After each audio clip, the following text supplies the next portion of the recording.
Good morning. This is the House Appropriations Committee. It's Friday, January 17th, 2025. It is 11 a.m. and we're continuing to look at the Budget Adjustment Act items therein. And today, this morning, we have the Cannabis Control Board coming to visit us. We have James Pepper, who's the chair of the board, and Olga Fitch, who's the relatively new executive director. So please join us and have lots of new members this year. And so we will introduce ourselves and then you guys can introduce yourselves and select a budget. Good morning. I'm Dave Iacobone. I live in Morrisville and I represent the Lamar, Washington district. Nice to meet you. Good morning and welcome. John Kosenski from the town of Berwick, and I represent the Essex Caledonian District. I'm Mike Nigro, represent Bennington and Powell. Tom Stevens from Waterbury, representing the Washington Chittenden District.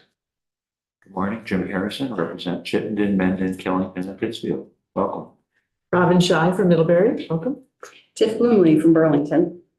Wayne Rush from Franklin 5, Highgate, Franklin, Berkshire, and Richford. Hi, I'm Mike Murwicki, and I represent the Wyndham 4 District, Putney and Douglas. And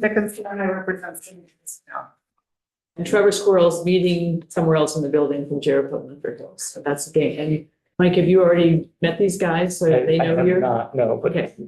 Gonna be. Mike is your new representative who has the control board. So great. Thank you for that introduction.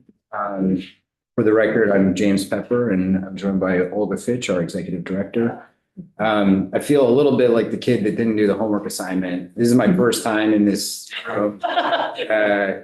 first time in front of appropriations, and to compound that, our director of operations is on leave currently. So, but I think that what you're most interested today is to hear about our budget. We do not have a BAA ask or request, but to hear about our budget and to get a sense of how much money you can expect to transfer from the Cannabis Regulation Fund to the general fund at the end of the year.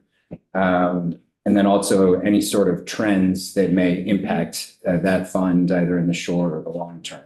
So we're prepared to talk about that, and anything that we can't cover today, happy to just follow up. Right. Well, we only have till 11:20, so you don't have to give us a huge long presentation. And as far as I recall, if the budget adjustments are, we're actually, you're giving us more money. So we're very grateful for that. I don't think we have any complaints about that. Should I offer them cheese? Yeah, yes, that would be good. Tom's our cheese man. But that would be helpful to understand the trends, because I remember last year when we were finishing the budget, we were supposed to get 10 million. And I texted Bryn, who was the executive director at the time, and said, can we get 2 million from you? She got right back. She said, sure. So I mean, that was the fastest 2 million I ever got from anywhere. And now you've got another 3. So basically it's 5 million more than originally budgeted when you put those two numbers together. So yeah, tell us about what's happening. Great, yes. So, the Cannabis Regulation Fund, it's a special fund of the state. It's comprised of all of the excise tax revenue, which is a 14% excise tax on any kind of final sale of product, consumer sale, plus any administrative fees and administrative penalties that are assessed at the board. We have 601 licensees of various types. Happy to give you a breakdown of those that are paying into the fund through fees. Our fees generally are in line with our neighboring states, maybe a little bit lower in certain aspects. That was intentional in order to increase market participation by smaller operators. Our operating budget exceeds the fees. That was also an intentional decision by the legislature. Not to kind of rely on high fees and maybe fewer operators, but have lower fees, a multitude of operators, which requires a little bit more on the compliance and regulation side. We have a question. Just a quick question. Our neighbors, Massachusetts, New York, and Quebec, right? New Hampshire doesn't have? No, and they were on the verge. They had a bill in a conference committee. So that the governor had signaled he would be willing to sign, and it didn't happen. And now the new governor has said, not. Right. So it's not smoke free or die a little bit. No. But it's an important point, though. I mean, when we talk about trends, is border consumers is something that we focus on quite a bit. New York added over 200 retail dispensaries after a very slow rollout in the last year, including a number that are right along the border that are competing for the same consumers that are kind of border retailers. And that's true of Massachusetts, although our market came online after theirs.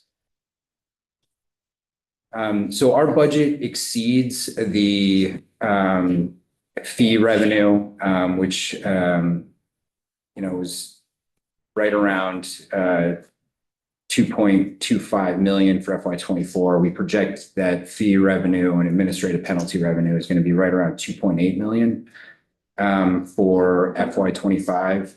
Our FY25 budget is 6 million, just a hair over. And so that deficit is made up through the general fund. It's made up from the cannabis regulation fund, but It goes to the general fund and then we help pay your, so it's, yeah. Rep. Stevens? I'll apologize in advance of jumping ahead, but it's been several years now since the board was created. It had an end date. Are we approaching that end date? no. The end date, the sunset of the board was eliminated. That's not to say that you can't write us out of existence if you'd like to, but the just sunset has gone away. And I think there were some complications around hiring staff and having physical space. BGS was concerned that we're just going to go away. They kind of were tucking us in a corner for a while. So the sunset went away. Of course, the auditor is required to write a report regarding is the Cannabis Control Board the most effective and efficient way to regulate this market? So that report is due, I think, later this year or next year. Right. In fact, we may have gotten something from them that said they wanted to delay that. That's my understanding. Is that right? Did I see something from? It's either a delay or, I had spoken to the office, or more clarification what you mean by effective and efficient. I mean, are you comparing us to other cannabis control boards in other states or other regulatory bodies? What sort of metrics are you looking for? Right. And if not having one, where would it go? So. Right. Exactly. Yeah. And the point of the question too is that it seems like when it comes to fees, fines, how you're going to set them, the market, I've seen Massachusetts market, the prices have dropped down. I think I read that you stopped issuing licenses altogether, or at least there's a pause. Pause on cultivation and retail. Right. So how long do you envision that the market will take before you'll find some regularity? Or are we still 2 or 3 years of we're just going to wait and see? I'll answer that by just referring to the JFO consensus report on the revenue, which suggests that it's going to increase pretty substantially this year, start to level off next for fiscal year 26. And then, they said there's going to be an 8% increase between the cannabis revenue between FY25 and FY26. And that's what our consultants all early on said, that'll be kind of the level point, kind of the FY26, 27. Congratulations. So, your fees are a certain amount and the rest is from sales, taxes on sales. Can you give us an idea of that dollar amount for each of those, just roughly? I think, so the sales last year, I think this is in the consensus report, which we can send. I think it was right around 125 million in taxable sales last year. And how much taxable sales, but how much, what's the tax rate? Oh, the tax, so the 14% excise tax brought in 17.4 million in FY24. And there's an additional 6% sales tax, but that money is fully earmarked for the Agency of Education to give And out. your fees, what you're going through fees is about. Fees in FY, 2.25 million. Rep. Niagara? Just to clarify, you had mentioned there's the pause on the cultivation and retail. What other categories are there happen falls. Okay, yeah, so there are 7 license types. The ones that you'd expect, the product manufacturers, the cultivation, product manufacturing, wholesaling, retailing. We have one kind of specialty license type called an integrated license, which was only offered to the existing dispensaries pre-legalization because they were vertically integrated to begin. The medical dispensary. Medical dispensaries, they were required to do kind of all of that in-house already.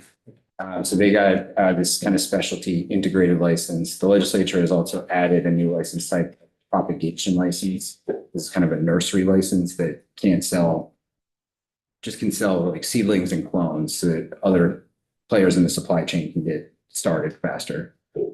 Those ones aren't paused. Those are all live, and we did a temporary pause on retail just because the legislature asked us to get ahead of this kind of retail clustering that's happening. We have 14 retail operations in Burlington. We have 0 in South Burlington, 0 in Williston, because those towns are not opted in for retail sales. And so in order to kind of further prevent that clustering, the legislature asked us to adopt some rules around retail siting.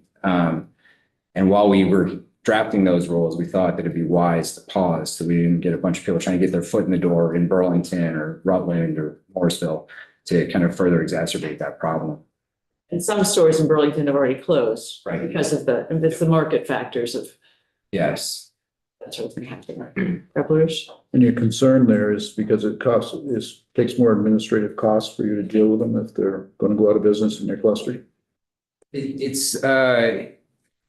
I would defer to the legislature about what the concern is. We do what you guys tell us to do. I think there is certainly some public health data that suggests that clustering has negative public health outcomes.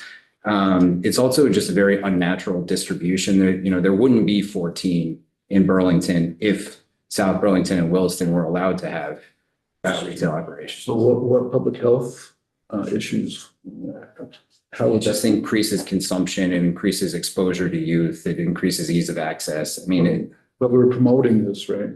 Well, we're actually explicitly not promoting overconsumption. We're trying to offer an alternative to the illicit market. But we're not, the advertising laws specifically prohibit, promotion of cannabis consumption. We're not promoting alcohol, though, are we now? I don't know about alcohol. I don't think there's any liquor ads.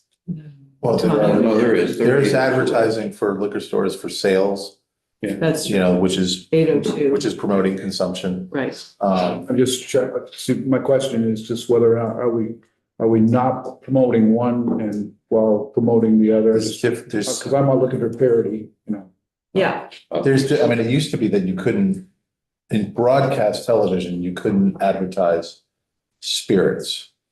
But now when I watch cable or streaming and there's advertisements, there's plenty of advertisements for Jack Daniels or for other alcoholic beverages or, ready to drink. So, but the cannabis laws were set directly so that there was no direct marketing, no direct merchandising, no, funny little joints that, you can use as a layer. Buy one, get one free, and all advertising has to go through the Cannabis Control Board and be approved with the caveats about it clearly not being promoted for children and things like that. So there is advertising allowed, but it's very limited and constrained, I would say. Thank you. And if I just further add, one of the dispensaries is challenging whether the restrictions in the state. So One of the retail outlets. Yeah, Right. down in Middlebury. Middlebury. I'm sure there'll be a renewed ask of our neighbors next door to really look at that issue. Different members have different feelings as to, and then you've got the whole federal restriction, which complicates it in the case of recreational cannabis, as the board fully knows. So for those of you that are new to hearing about the Cannabis Control Board, government operations is where bills for changes come out. The chair of government ops was very involved in this over the course of years. And so he's got some of that other institutional knowledge. Mike, I had this on this committee for 4 years, so I have a little bit. but that's the other place to go. And these guys will meet with you and talk to you, and give you some more history and all that. James has been involved right from the beginning. Yes. So about the clustering, I get exactly what you're saying about how it's by clustering it, but the clustering you said is direct outcome of individual towns not approving marijuana or cannabis to be sold in their municipalities. So somebody could be on the border of Burlington and South Burlington, much like you just talked about New York. How do you approach that now that you put a pause on it? It's not a question, you can't lobby these towns to say, hey, it would be better for everybody involved if you allowed sales. Obviously, we created an opt-in for that. Right. So we would not individually lobby a town, of course, but a prospective retailer might really want to. What we've done in rule, which is in draft form or in the public comment portion of the Administrative Procedure Act, is we've said, and I can't remember off the top of my head the exact numbers, but towns of, a population of 4,000, presumptively you can have 2 shops. Towns with 6,000, you can have 3. Towns with 8,000, you can have 4. And so it kind of scales up, and we won't be issuing new licenses in towns that exceed those numbers.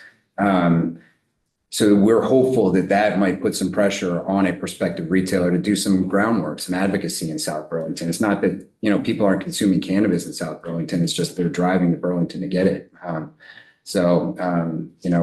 We are of the opinion that having a regulated alternative to the illicit market is a better option for folks. So hopefully that retail setting rule will have the effect of more towns opting in. And can you explain, I'm sorry, Go ahead. can you explain for us about why the control aspect of our state has nothing to do with the cannabis regulation? You're You're not in the same category as alcohol and lottery because. Cannabis is a federally controlled substance, Schedule 1. It's treated the same way as heroin with respect to drug trafficking laws and money laundering laws. And so we have to be totally separate from any state agencies that have any sort of federal entanglements. Obviously, if in a perfect world, our board would be chopped up between, the Agency of Agriculture, the Department of Taxes, the Department of Public Health, they would handle certain aspects of this, certifying commercial kitchens, something the Department of Health does. We have to do it ourselves internally. They won't step foot. Agency of Agriculture will not step foot, onto a cannabis farm to kind of do their basic weights and measurements, soil testing, whatever else, pesticide enforcement. So, yeah. We could probably talk about this for a while. We have 1 more minute. Okay. You're good. If there's anything else, but you'll be coming back for the budget. Okay, So great. we can do stuff then. I'd love to hear more about what's happening with the medical dispensaries because we only have 2 Yes. left. I think there's a lot of interesting stuff to talk about with what you're up to. If there's anything last minute that you'd like to say before we go. No, I would say that one of the big unknowns for us around this lawsuit is around the advertising restrictions is we have internal processes that are set up to deal with pre-approval, pre-approval of advertisements. Make it go faster. Make it go faster and to make sure that we're not having all of the kind of denials that we get, all the problematic advertisements that we see don't turn into enforcement actions. Right. And that may get flipped. And I think that's just one thing that may impact our budget. Yeah. And we have kind of accounted for it in our budget proposal, but I don't know. That's a big unknown for us. All right. Well, thank you very much. And thank you for the extra $3 million. We appreciate it. And we will see you again after the governor's budget address at some point. Thank you. Thank you very much. Take care. Okay, so Douglas Farm is joining us any moment. We're not going to go offline. And we have. You hand it out here. I know you can do it. These are, okay. You have something that looks like this, and something that looks like this. Piece of paper. On your other spreadsheet.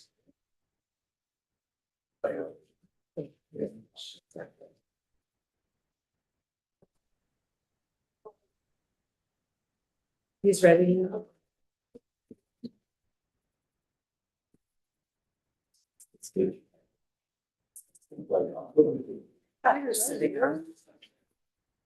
Okay, I got this, just getting ourselves organized. Set up a business. Okay, so we have our next guest. Yeah. And we don't need to introduce ourselves this time, because Mike's already been here. Thanks for joining us. So I think we had, sorry, I have too many papers on my desk. We wanted to hear a little bit more about what's happening with, FEMA, municipal mitigation things, and ERAF. So we have a couple of your documents, and if you want to tell us what it's about, and I think we have lots of new committee members who haven't dealt with this at all before, so we can give a little thing on it too, if you wouldn't mind. Absolutely. Thank you for having me, Madam Chair. So for the record, Douglas Farnham, Chief Recovery Officer for the state. That role encompasses oversight of the American Rescue Plan Act state fiscal recovery funds, as we talked about last time I was here, the remaining efforts for the coronavirus relief funds, the emergency relief assistance funds. And August before, August of 2023, I was appointed Chief Recovery Officer to pull in the flood response, flood recovery activities. I coordinated, engaged with Vermont Emergency Management on response, but Public Safety, Vermont Emergency Management is the lead for emergency response related activities. And I supported them in planning and transitioning to recovery because that is all tied together. While we were recovering from the 2023 floods in July and December, we of course had the 2024 floods in July, early and late July. And so those recovery efforts have been interlaced with the 2023 recovery efforts. The 2023 floods, of course, caused well over $1 billion of damage. That's adding up FEMA, public assistance damage, federal highways, federal, roads damage to individuals, which is a very rough estimate, and damage to businesses, which is an estimate put together by the Central Vermont Economic Development. They have a reasonable estimate from the best available data. And then in 2024, those floods did cause significant damage, nowhere near the same levels of infrastructure damages in 2023, but very specific, massive amounts of devastation for some of our smaller communities. So a very different type of flood, very concentrated damage in some smaller communities, and roughly in most areas about a third of the number of individuals impacted in 2024 as in 2023. But again, those dense pockets, for example, Plainfield's village was pretty much entirely wiped out. And Kirby had massive amounts of their road infrastructure decimated, multiple times their annual budget. Linden also had a large amount of damage, Red Village Road and other places where everything was just gone, which we didn't see visually in 2023 because those were inundation floods and they didn't tend to take the structures away. They destroyed things and damaged them, but visually not as destructive. So there are a couple elements where the Agency of Administration traditionally comes into play in this. The Emergency Relief Assistance Fund is how, and I'm not completely fluent on the full legislative history here. I know that our approach to the Emergency Relief Assistance Fund was updated during and after Tropical Storm Irene. It was a major change catalyst, but I haven't fully researched back beyond that, exactly how we used to approach it before that. But since Tropical Storm Irene, the state, through the Agency of Administration, covers between 30% and 70% of the non-federal share for public assistance damage. that municipalities are responsible for. After Irene, there was a special rule put in place, a storm-specific rule to cover different amounts. And last year, yes, in 2024, the legislature authorized the Secretary of Administration to do another storm-specific event for the 2023 floods. So as opposed to the rule that's in place where based on how many hazard mitigation aspects a town has enacted, we reimburse between 30 and 70%. Every municipality that was affected by the July 2023 floods is having 78% of the non-federal share covered by the state of Vermont. 78%? 78%. So they're responsible for 22% of the non-federal share, which ends up being, since it was a 90-10 disaster, 2.2% of the total project cost is what municipalities are ending up being responsible for from the 2023 July floods across the board. We wanted to simplify it because it was so large. The estimates of municipal damage from last year were right around 200 million. And I did send a slide that is a snapshot of where we are with FEMA on reimbursements for, they call it DR 4720, the July 2023ry floods. That would be the spread. I'll pause. I've thrown a lot at the committee. I want to pause there, Madam Chair, and Okay. see if there's any clarifications needed. How are we doing so far? Okay, so far.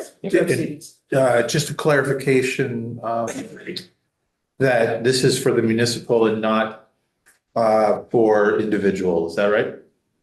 That is correct, Rep. Stevens. The individual, for the most part, does not require a match.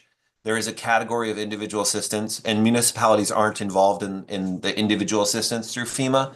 I don't have the final number easily on hand, but I know it was somewhere around 26 million was distributed by FEMA to individuals related to July 2023 floods. I need to stop saying last year. And there was an other needs assistance category that Vermont signed up for where we end up paying 25% cost share at the state. And that is not the rental replacement, not the damage to the home, but other needs assistance encompasses a lot of different things that FEMA could pay for or provide the household with. And but the cost share for that, I think, has been less than $1 million to this point. It hasn't been a very massive lane of expenditure. So for the 24 flood, the municipalities had to pay 2.2%. What was it for the 23 flood? Sorry, clarification. For the 2023 floods, municipalities had to pay 2.2% for that flood.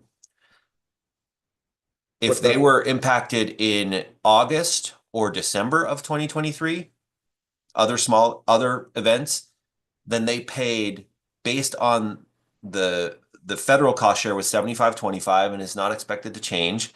And then based on their hazard mitigation measures, they would pay between 30% and 70% of that. So the traditional structure that was created after Tropical Storm Irene is in place for every event aside from last July. So that's the only one where we've simplified it so that all towns have the same treatment. For this year's event, or sorry, not this year, for 2024's flooding event in July, that is a 75-25 event. The damage from that event will not hit the federal thresholds to become a 90-10 cost share event. And we, at this point, have not changed the rules and are not proposing to change the rules. So the towns would end up being responsible for between 7.5% and 17.5% of the non-federal share, depending on how many hazard mitigation elements they've adopted. It does average out so that the statewide average is that towns pay 12.5%. They pay about 50% of the non-federal share. Just coincidence. It ends up being the rough average that So we Okay. don't have more towns adopting than fewer, essentially is what I'm trying to say. Okay. There are situations in 2024 specifically that will probably merit legislative discussion because the amount of damages has so dramatically exceeded the operating budgets of those communities. Kirby is one of the largest examples that come to mind. Plainfield is another example, but it is much more complicated because the extensive damage on the Brook Road in Plainfield was determined to be on federal highway section of that road. Oh, yeah. And that subjects it to a different treatment, different cost share. Federal highways, usually, if you repair within a certain time frame, I don't believe you have as much match or you don't have match. And then federal highways isn't rolled into the ERAF, the Emergency Relief Assistance Fund program. That's specifically for FEMA. So I believe that because of that designation, as long as the work is done to federal highway satisfaction and within the timeframes, Plainfield will be better off financially because of that decision. But it's also my understanding that Plainfield has not completely committed to rebuilding those sections of the Great Brook Road because they have been repetitively damaged so many times over the last several decades. As a former resident of Marshfield and Plainfield, I can remember many of those occurrences, and it's a worthy conversation for them to have because it's been impacted so many times. It was quite dramatic. I drove through there this fall. Okay, so we have two sheets from you, Doug. Thanks for sort of giving us the grounding in all of this. We have the dispersed ERAF loans and then a spreadsheet that has more data on it that's got green on it too. So Yes. like my descriptions. Yes. So where Madam would you Chair. like to go? Where would you I'll like start- to go? I'll start with the loans, Madam Chair, Okay. because I think that one it's a quick update. So there was an e-board approval so going back to the Budget Adjustment Act of 2024, 17.5 million was appropriated to the Emergency Relief Assistance Fund based on the estimated damages and the municipal cost share that would be incurred mostly from the 2023 July floods. That's the amount that allowed the Agency of Administration to cover 78% of the non-federal share for that flood. The timing of a lot of those projects, multiple large wastewater projects, it's going to take many years for those projects to complete. So the ERAF, the work won't be completed. The state won't actually have to pay out until that work is completed. So we have money in there to cover that expected liability. And in the meantime, we propose loaning it out in short-term loans through the Vermont Bond Bank to help communities that had cash flow issues because their damages so dramatically exceeded their means. And so that list of towns is at this point of the 5 million, 4.6 has been loaned out by the bond bank. And we partnered with them because they are the experts in analyzing a municipality's ability to borrow and their financial position and they're a neutral party, right, in order to consider the financial need of those municipalities. So those loans were given in December in order to help the communities. It can take a long time for FEMA to reimburse for work completed. And that's part of the pain that many of our communities been feeling is they've completed the work, they spent the money, and FEMA will reimburse for interest and in the meantime, but you still have to be able to carry that debt and you still have to have a bank willing to let you borrow that money. And the numbers are so dramatic in some small communities that they're having difficulty just finding banks that will lend them the money. Middlesex is a good example where one of their loans is coming due. And I was just in a meeting right before this, Madam Chair, trying to problem solve and see if we can get additional assistance to Middlesex. Wow. So they are borrowing and there's interest, but they have to start paying it back before FEMA reimburses them? Often, yes. Especially, I know that the Vermont League of Cities and Towns is interested in looking at the authorizations for short-term borrowing in Vermont. There are many restrictions on a municipality and they often cannot do longer term borrowing without a town vote, and there are good reasons for that, right? Right. But I think the league will be the best ones to talk about trying to strike the right balance between emergency borrowing and respecting the will of the citizens, right? And trying to find a good balance in that process. That's got to be really hard for these small towns whose budgets are tiny anyway to take on this kind of debt. I mean, most of us aren't going to take $1 million mortgages out. Figure out how to pay it back, so. Rep. LaRouche. And you've got it planned out so that the loan money comes back in time to pay for whatever the original intended use of the money was. Yes. Yes, the 5 million was a safe amount to lend with the term that the Vermont Bond Bank established on those repayments. Going above that would start to create a risk of the fund going negative, which we currently have a positive cash balance at the state, but that is more the treasurer's realm than mine. And I wouldn't want to be the one pushing funds negative and other elements of the state having to compensate for that. Thank you. Do you expect there'd be any more? There's still a little bit left of the 5 million. Do you expect to be going up to the full 5 million, or do you think that's about it? I expect that, yes, that we would be lending out that last amount. There was some towns that we expected to approach us that didn't, and these towns are in crisis. They have limited staff, and it's just sometimes hard to line up all the conversations that need to happen. Right. So I believe the bond bank is continuing to engage, and I do anticipate we'll loan out that remaining 360,000. Okay, thanks. We go to the other, oh, wait, we have a question. Representative. Just a real, Representative Kucinski, just a real quick message. Just because Kirby's just up the street here from me here, but in all the other towns too. Are the ERAF loans, are those fulfilling the cost? Just given, the construction companies come in and take a look at what has to be done. Sometimes it looks like it's going to be a lot more work, time than they might have anticipated.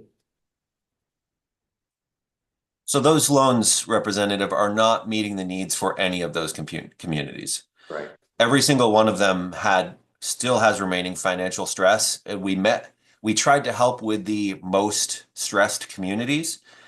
And then the treasurer is working with the bond bank, to the last I'd heard, to do additional lending similar to what was done in the fall and winter of 2023. So I think that this is an ongoing conversation. I would say, in my assessment, many of our Vermont municipalities are still in a poor position financially because of the necessary debt they're taking on for disaster response. And in some cases, it's just they don't have the tools by themselves. So the bond bank and the treasurer are still aware of it and trying to work on it. And the 5 million from AOA was a stopgap Band-Aid that was very helpful, very appreciated, but did not fully address the needs of the communities. Yeah, very much appreciated. Thank you. Thanks. Okay, let's go to your other sheet, the municipal funding flow, if we could. Thank you. Yes, Madam Chair. So I will admit I'm going to have to tab over to the sheet because there's a lot of data on it. So I'm not going to be looking at people's faces. So okay. We'll all be looking at our sheet. So the first thing I would point out, this is data from January 7th, so it is relatively current. The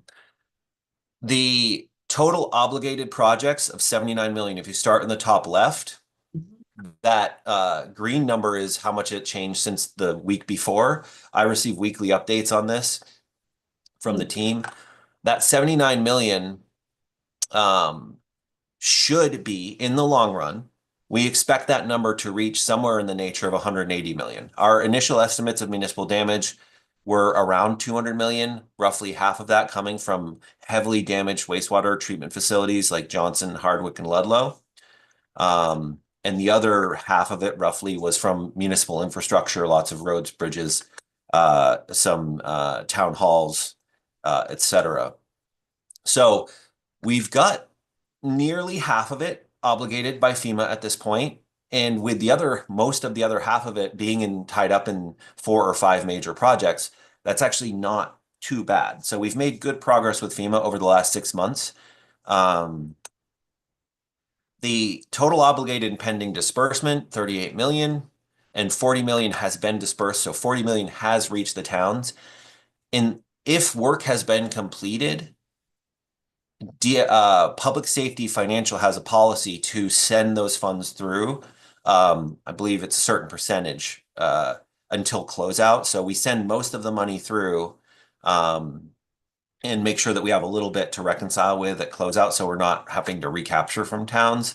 But that roughly 50% is mostly due to there's a lot of obligations in that list that are not for work completed. So there are projects that are obligated, but the work has yet to be done.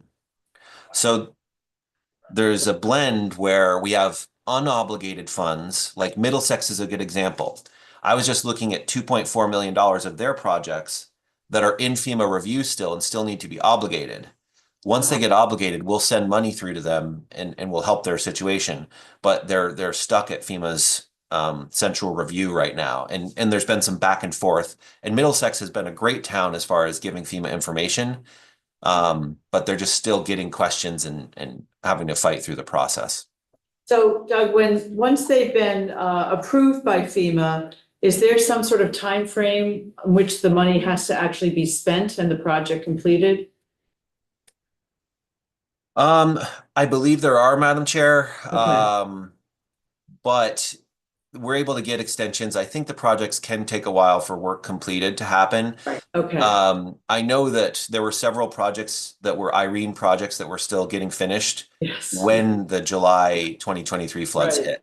Right. I remember So- that the last one was completed like a week before the floods or something. It was crazy. Okay, so we're not worried like the ARPA money of having to spend it and have it completed by 2 years from the time to get the money or anything like that. They've got more time. Yes, I would say, Okay. Madam Chair, that the timelines for every project are much more fact specific. And we do feel like we're in a good place. We're not falling off a cliff. We actually Yeah. just had a deadline with FEMA that was 3 days ago, January 14th. And they gave us a 6-month extension on agreeing to project budgets for alternate projects. Yeah. That is more for the state level than for the towns, but Montpelier was positively impacted by that extension. Yeah. So right now we currently, it's more about the towns being out the money and the pain that that's causing. We're not at risk of any federal deadlines expiring right now with FEMA. Okay, good. Thank you. To stay on the top, the approximate total non-federal share right now is 8.4 million. And then the total eligible ERAF, the 78% of non-federal share is 6.5. Again, once 5 to 10 years from now, when all of this is in the rearview mirror and we've done the reconciliations, I expect that total approximate eligible ERAF to be roughly in the nature of 17 million based on all our estimates and everything right now. So it'll be somewhere between 15 or 20 million, depending on the final project cost that FEMA agrees to. And that's a big widget, right? We have some expensive projects where if they don't agree with certain decisions or estimations, like that could move the needle pretty significantly. So there's still a lot of room for these costs to shift around, and they are based on replacement construction costs, which I think as many or all of you know are very volatile, and inflation has hit the construction industry particularly hard over the last. So there's a lot to fight about in exactly how much it costs to repair something. Right. We don't fight with them. We work it out, but There's lots to negotiate around. negotiation, yes. Yeah. So the total go ahead. ERAF dispersed to this point is 2.2 million. That is because we have advanced 2.2 on the bottom right. That ERAF disbursements by applicant, Johnson, Ludlow, Middlesex, and Orleans. Those are all advances. And so we made a change this time around because of all the financial pain that we were hearing about to advance some ERAF funds. We evaluated projects for likelihood of completion, the total project cost, the risk of those advances not being ultimately needed by the town. And we advanced on request from the towns to those 4 municipalities. And again, we're looking at Middlesex again. We might supply them with an additional advance amount based on new information, their projects where they are right now. Johnson and Ludlow, of course, those are both related to their wastewater facility. Barton, it's more municipal damage infrastructure, local infrastructure, but Orleans, sorry, Barton and Orleans get conflated in my head. But they the 100,000 was still very helpful for them because they are a small community and Right. Okay. So going back up to the non-federal cost share, so you're thinking the 8.4 million is likely to be maybe around 17 million is what it may a range, but you're thinking maybe that's about where it will land. Is that correct? Sorry, I didn't do that very well. The top line in the top right, that 8.4 Yeah. should be roughly 20 million at the end of the day. Okay. Then the 78%, the non-federal cost share, should Okay. be roughly 17 million or so. 17. Okay, great. And then the number that's not on this sheet, which is how much the municipalities ultimately have to pay themselves, Yeah. should be roughly 2.2 million or so. Okay. So I have a question, and that is, Right. Do that right? Sorry, it might be closer to 4 million. 3 to 4 million for the municipal municipalities, okay, costs. 3 to Yes. 4 million. Does any of this have anything to do with the ARPA contingency and the municipal hazard mitigation where we thought there might be 40 million? Could you kind of, connect Yeah. that if it's connectable? Luckily, those are not connected, Madam Chair. Okay. They are extremely related, but not connected. So what we Okay. did was when I say we, I mean the legislative and executive working together, put Right. $17 million in the Emergency Relief Assistance Fund for the FEMA Public Assistance Match. Yep. For better or worse, the Emergency Relief Assistance Fund is only focused on public assistance repairs. Now, hazard mitigation that's directly related to a damaged facility can be lumped into that public assistance repair number, so that makes it more confusing. But when we talk about hazard mitigation at large, that's hazard mitigation that is unrelated to a damaged facility, and that money was appropriated separately. 12.5 million of general fund was appropriated to hazard mitigation match, and then the ARPA reversion process generated another 26.4 million. Right. We expected to need roughly 25 to 30 million in hazard mitigation match to fully leverage our FEMA grants, SWIFT current program, the regular hazard mitigation program. So we have sufficient funds to meet our match needs. We also have an extremely long list of projects that make sense for Vermonters, but FEMA won't pay for.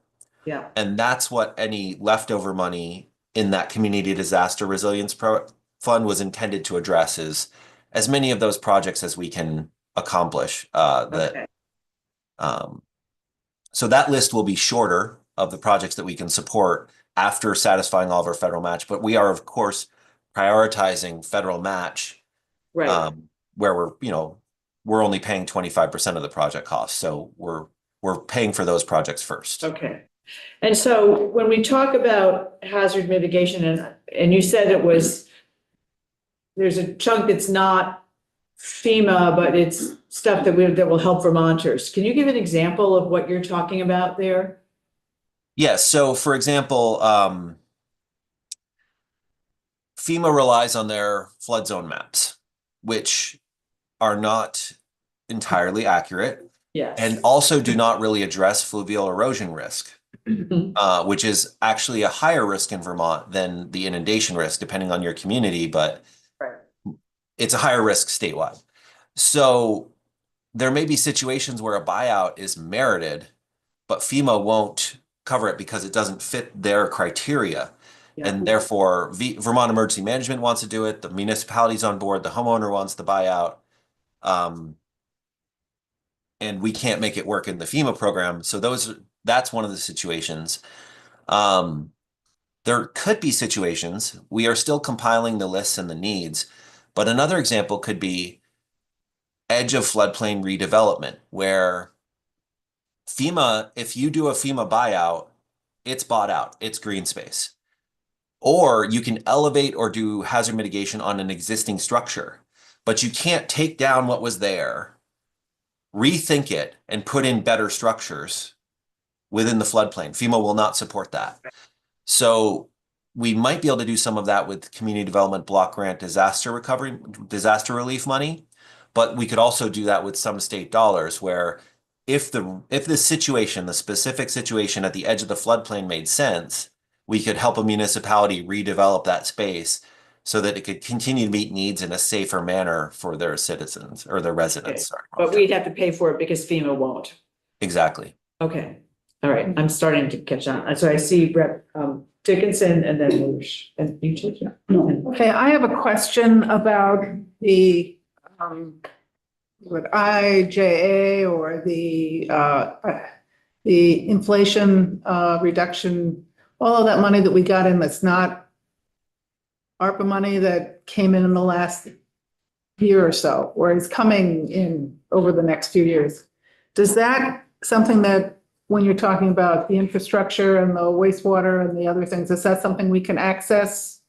Or is that part of any of this as we look at these communities? So that's a great question. And I would add to that list the federal disaster supplemental that was just passed in December, where we know we're getting 67.8 million of community development block grant disaster relief money. We're advocating for money from USDA Rural Development, which would be focused on community facilities, water, wastewater, and potentially some utility assistance, grid hardening, because we have massive numbers of households that are without utilities when we have these storms sometimes. So I would add, and then we've got EPA money. So to set the table for that,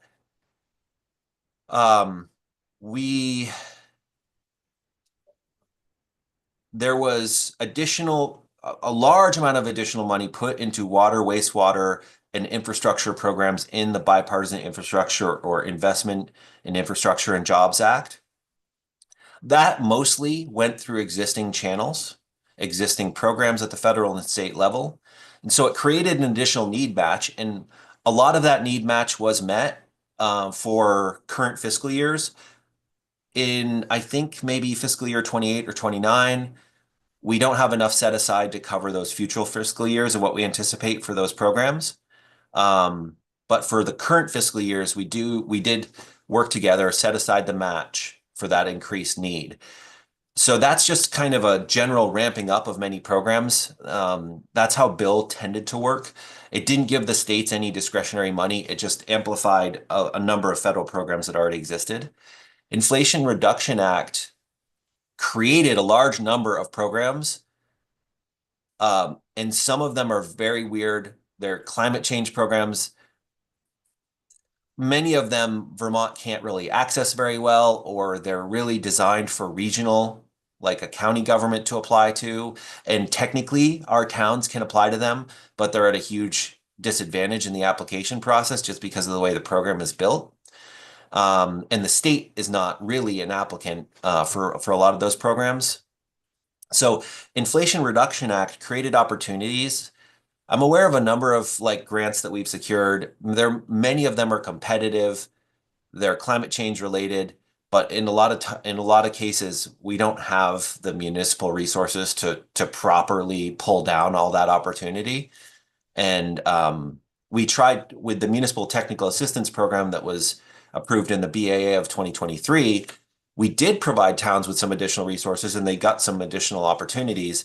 But the gap is still very large there. Sorry, so there's a lot there. I just want to pause for a second. And I think Lynn's got a further. I have a follow-up on that. Yeah. I do remember the match, we tried to set aside money for the Right. in 2023 and 24. Assistance, and we were. Yeah, we were trying to, There was some way of trying to Money. money. You were gallantly attempting to put together some sort of index of need or ability to do that. And I think VLCT has been helping a lot with. yeah, those are the towns, the small towns. Yeah. But the administration also put aside money to bank the match for the BIL and for the IRA. So when we get out to a couple of years out, we have that money in the bank and we're not going to be spending it, but I don't think we ended up putting as much money in as the administration wanted. Maybe Is that figuring into 60%? this? I would say. Is that part of a problem, or that's not going to be a problem? It's a great question. I think from my recollection, the two major pots of match funding were at AOT and ANR. I believe we got about 60%. We, being the administration, got about roughly 60% of what we requested. I think to participate in the federal programs that are running right now, we're still good. But I believe we will. So it's not, I don't think it's a current fiscal year problem, but I do think for future fiscal years, FY27, FY28 is probably when that crunch will start to hit, and we'll see additional match needed to continue to participate in the increased level that Bill in particular created. The one I've seen participate most in IRA is the Public Service Department. That's where most of the policy overlap, I believe, is from the Inflation Reduction Act. And I think in their case, we can't quantify because they're mostly competitive opportunities, and we'd need to be able to like secure an award and then ask for the match in order to do that. So I think, and with Inflation Reduction Act, it's so distributed that the Agency of Administration hasn't been playing a central coordinating role in that, because there's such like program specific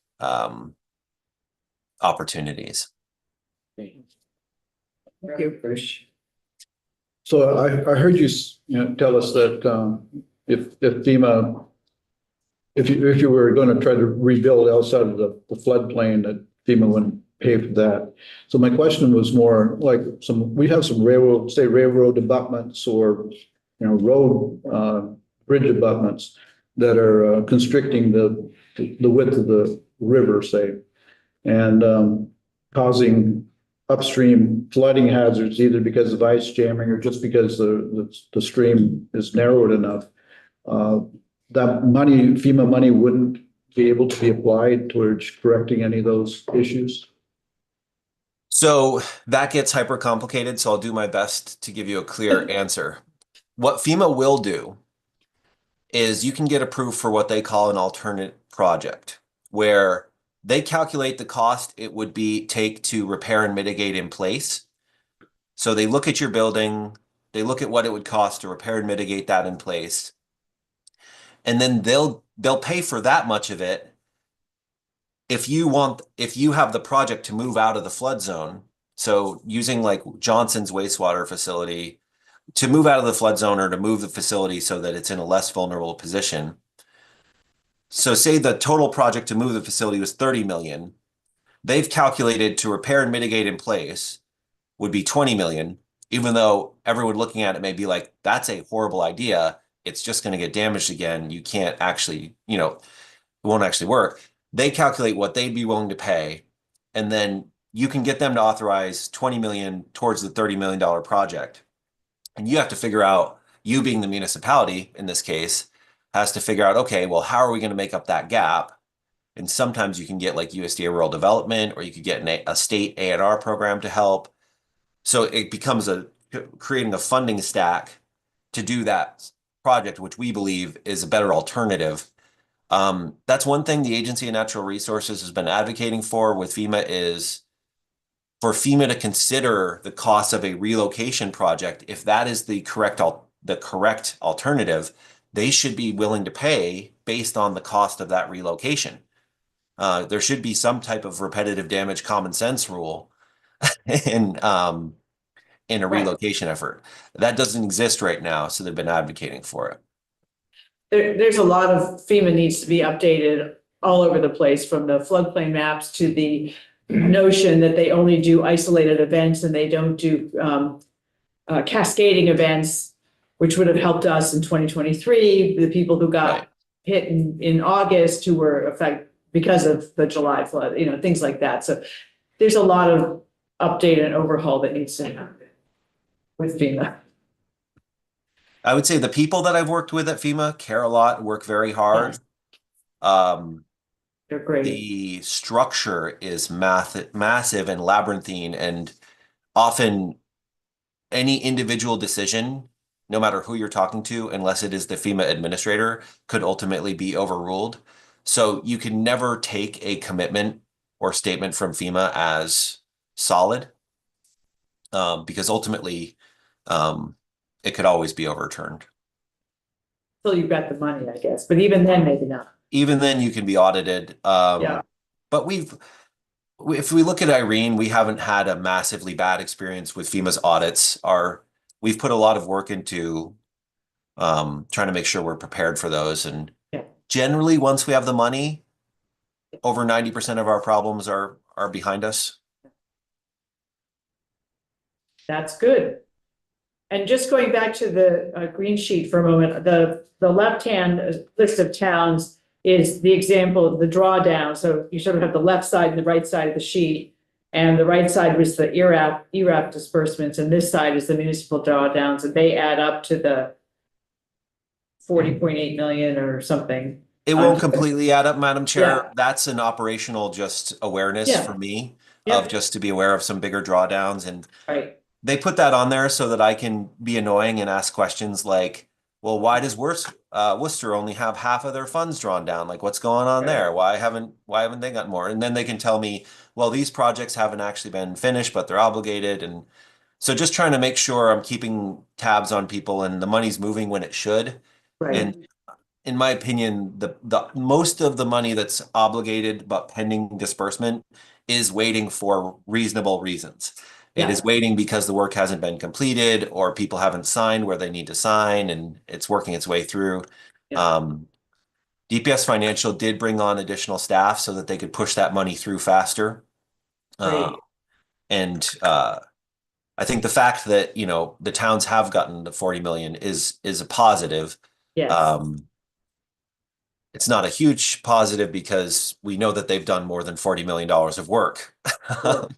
Well, they're getting, the money's moving, even if it's glacial sometimes. Rep. Yakimoni? Yes, Doug, thank you. Just a quick question, my notes. For the 23 flood, you indicated there was 200 million in municipal damages and I think 25 million in individual. Can you tell me that? There was $1 billion in.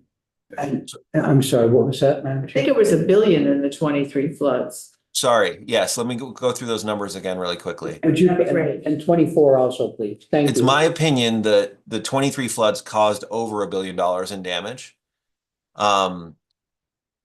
About 750 million of that was infrastructure damage, 150 for state highways, federal highways, about 400 million to state infrastructure, and roughly 200 million to municipal infrastructure. About half of that municipal was wastewater facilities, and about half was roads, bridges, and other types of buildings. And those are all very high level estimates still being negotiated aggressively with FEMA. The amount that individuals has received in assistance was about 26 million for it was in the mid-20s. However, the estimate at individual damage is somewhere more in the realm of 150 million, but is a very low quality estimate. We don't have great data sources because most people don't have insurance that covers flood damages. FEMA's estimators don't include the full picture when they're estimating. They only estimate what FEMA is willing to reimburse for, and then they stop there. And if you get a max award, they could be reimbursing you for 41,000 out of 450,000 of damage, but their estimate is 41,000. So we have incomplete and flawed processes as far as gathering data on individual flood losses in Vermont. So that 150 is a very, very rough estimate based on extrapolation from a couple different federal data sources and other things. And then 350 million was the estimated business damages. I believe that was something that Central Vermont Economic Development pulled together, and I looked at their methodology, found it to be reasonable. Again, incomplete data, a reasonable estimate. In 2024, do you have the same data for that year?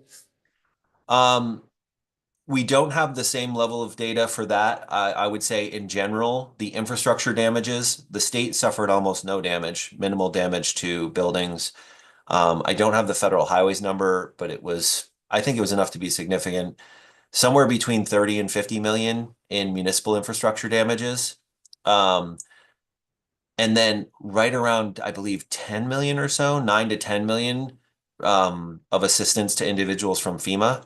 And that's where that 1/3 ratio. So we had a lot of homes. It didn't hit our big infrastructure centers the same way in 2024 as it did in 2023, but it hit a lot of houses. It hit a lot of back roads. It hurt a lot of people relative to the state area that it impacted, because the 2024 events also were only declared in, I think, 7 counties, as opposed to a statewide declaration for the 2023 event. So it was much more focused, rushing water, and it did impact a large number of households. FEMA broke it up into 2 separate events in 2024 as well. But we had our first ever individual assistance declaration in Irene. Our second was in 2023. And then we had number 3 and 4 in 2024. And to have an individual assistance declaration, you have to clear a threshold that FEMA has for a number of impacted households related to your tax base and other numbers. So that brings up the sad story of the house in Ripton that was hit by the landslide, and I drive by it every time I go up towards the Middlebury Snow Bowl. And that was in 2023 in the July flood, but Addison County wasn't sufficient. And so those homeowners, as far as I know, are just left on their own to figure out what to do.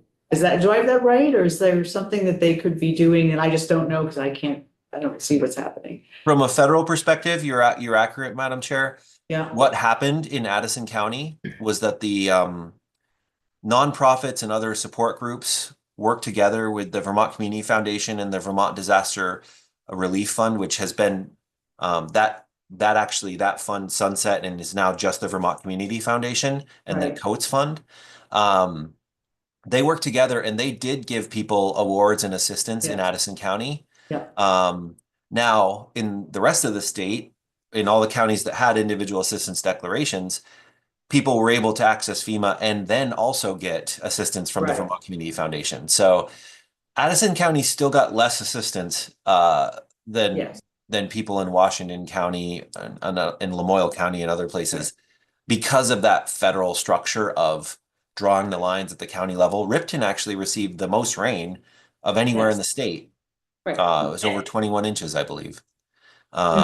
So they got the most rain, but because of the way the damage was distributed, Addison County itself didn't hit the thresholds. And that's just a mismatch between the federal process and Vermont. Exactly. And if they'd been in a different county, different story. So, yeah. Okay. Thank you. This is a lot for people to take in if you haven't heard this before. I think some of us have heard it a few times and I'm starting to catch on a little bit. It's so complicated and you'll probably be a consultant around the country on this, Doug, after all your experience between ARPA and floods. Committee members, do you have any other questions for Doug? Do you have anything else you'd like us to know about? Ooh, that's a big question, Madam Chair. I think at the moment, I've thrown a lot at you. I'm happy to come back and discuss some of this. I think, we are still working through. Recovery is a 3 to 5 year process. We have made a lot of ground. We still have about 140 active cases for individuals across the state. We're working with the long-term recovery groups, and I've been focusing on trying to bolster their capacity to support through their local connections. Yeah. But yes, happy to continue to talk about it. And it would be interesting to be a consultant, but I think I'm addicted to state government. So Yeah, well, you're I don't doing a think I'll great be job going there. We anywhere. appreciate it. Rep. Dickinson will have the last. I have one question on this, the state of Vermont FEMA flood recovery municipal funding flow. What year is this for? Is this for 23 or 24? This is, yes, this is because I just ripped this out of a slide deck on very quickly. This is for the July 2023 floods specifically. So it doesn't even cover activity related to the December or August storms. It is specific to the July 2023 floods. Okay. Okay, thank you. Great. All right. Thank you very much for coming back, Doug. I know we'll see you again, but we appreciate your time today and have a good weekend. All right. Thank you for having me. Thank you. Aaron, I think that's all we have for testimony today. We are not meeting on Monday because it's a federal holiday and we will not have our staff work. We're making a harder, well-earned holiday. Plan to start at 9 a.m. On Tuesday? Yes. Okay, but check your agenda over the weekend. Don't assume 10 until it's like Monday. Because Aaron's gonna be working on agenda. We have some holes to fill. Next week, we have discrimination prevention training. The e-board is meeting at 10 a.m. And so you all can watch it here. You can go up to the governor's chairman office, but you can also sit in the comfort of your desk chair and take a look. It'll be streamed here. What else do we have? E-board and Tom Cavet will come back to our committee after that. He's our legislative economist. So it's always good to have him come here. Sounds like we may have some other events. Let me just see what else we've got on here. Yes. Did you say Tom Cavet was going to report to us? We're going to have a joint hearing with the Senate Appropriations Committee with Tom Cavet coming. This Yeah. week? Yes, so we're going to have the emergency board. He comes to the e-board at 10 a.m. All right. And then he'll be coming to our committee in the afternoon, All right. at 2 o'clock in the afternoon. Thanks. We'll also have some other things that we'll talk to you about. There's an ethics training on Thursday. Our public hearing is on Thursday. We should be getting all our committee responses to the budget adjustment by next Thursday. It's a big day. It's a big week. And then on Friday, if we know we have the Agency of Education, Aaron's filling in some more. We may start markup Friday. We're just going to have to see how it goes. But we also will know a lot more once we have the governor's budget address, which is the following week on Tuesday, the 28th at 1 o'clock. So more to come. Get rested, eat well, sleep well, eat our energy. We've only got 2 more weeks for this. So